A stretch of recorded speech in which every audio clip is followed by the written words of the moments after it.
watching the station covering all of the DMV. This is DC News Now.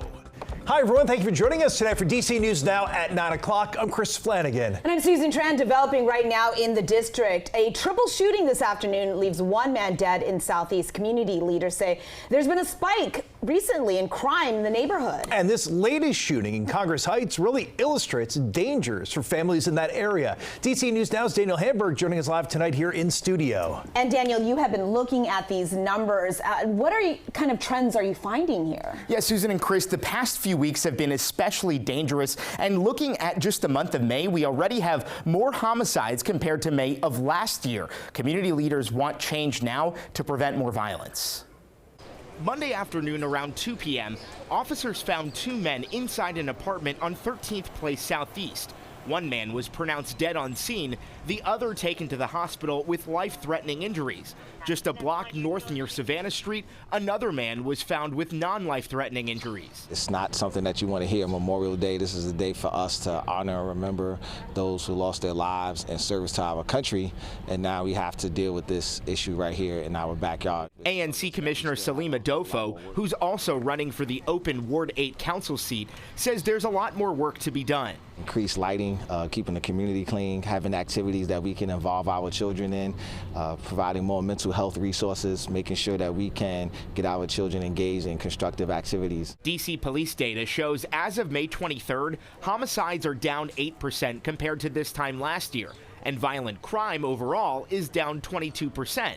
But in just the last 2 weeks, 15 people have been killed and another 6 injured in shootings. That's a deadlier month of May compared to last year. With the mayor proposing her budget this week, Adolfo says more resources are needed. We need the community response team from the Department of Behavioral Health to be here in the community. We got to deal with better housing conditions. We need more economic development in the community. And once we can do these things, we'll start to see our community improve. Commissioner Adolfo, along with several other ANCs, are hosting a community safety meeting on Thursday to address these issues. In the studio, Daniel Hamburg, DC News Now. All right, Daniel, thanks. All new tonight, police remain on scene of an hours-long barricade situation in Northeast DC. Details do remain limited at this hour, but police started around 5:15 along West Virginia Avenue near Rom Street. It's not yet clear how many people are involved in the barricade, but at last check, police are trying to take at least one person into custody, and they emphasize to us this is not a hostage situation. As a reminder, there's a curfew for kids at the Warf in D.C. until 5 tomorrow morning. Police say there were no big crowds of teens over at the Warf Friday night, but they did arrest 5 kids in the Navy Yard area and 6 teens along the U Street corridor for violating curfew, including 2 accused of having a gun without a license. We're still waiting for the numbers for the rest of the weekend. All right, not a bad looking evening out there. Chief Meteorologist Janessa Webb is here, and we had a great day, beautiful day for all the parades. Yeah, beautiful, and still a beautiful night. We're not going to see much changes overnight into tomorrow morning. It's throughout the afternoon tomorrow that we start to notice a little bit of rain. 65 degrees, partly cloudy skies. Really gorgeous shot right here of the Washington Monument. You can see we dealt with high pressure today. Different scenario, people driving back up from North and South Carolina, parts of Georgia flying in maybe.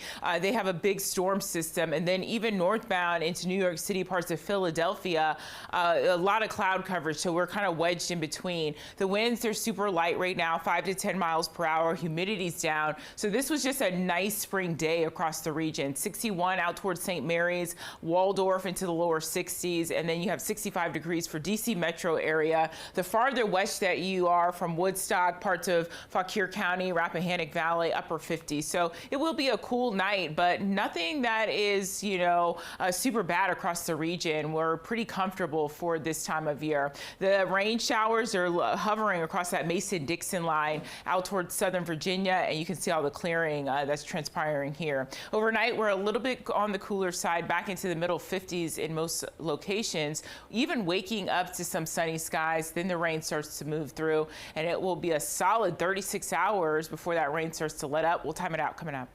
All new tonight, President Trump issuing a full pardon to a former Virginia sheriff just hours before he was to report to federal prison for taking bribes. Former Culpeper County Sheriff Scott Jenkins was convicted of accepting $75,000 in exchange for appointing local businessmen as auxiliary deputy sheriffs. In a post on Truth Social, the president says Jenkins was a victim of an overzealous Biden Department of Justice and does not deserve to spend a single day in jail.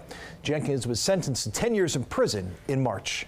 A crash to tell you about in Maryland. Take a look. A pickup truck slammed into this home in Montgomery County. It happened on Kilnery Lane around 1 this afternoon. Firefighters say there was damage to part of the building, but no one was hurt. On this Memorial Day, honoring and reflecting on the hundreds of thousands of U.S. troops who have died protecting our country.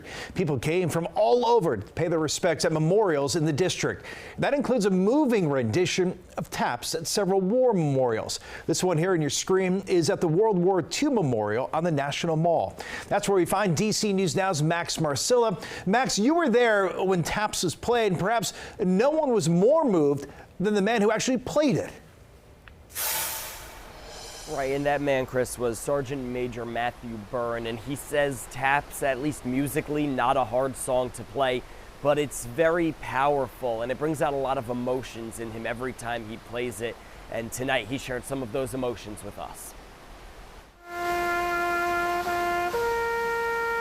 With some watching, others filming, many with hands on hearts or saluting, Sergeant Major Matthew Byrne played a powerful rendition of Taps. Today's just a reminder of that cost. It was less than a minute long, but its message is everlasting, and it means something a little different to everyone. Appreciating what they have sacrificed and given up to protect our country. From students at schools across the country. Feel the reverence that we do at our university for U.S. veterans. You may think some people don't care anymore, but once you're in the nation's capital, you see so many people come together to remember the fallen soldiers. To those coming from other countries. I'm coming from Sierra Leone, West Africa. It's witnessing this kind of situation, or witnessing this kind of day, it's a blessing to me. For Byrne,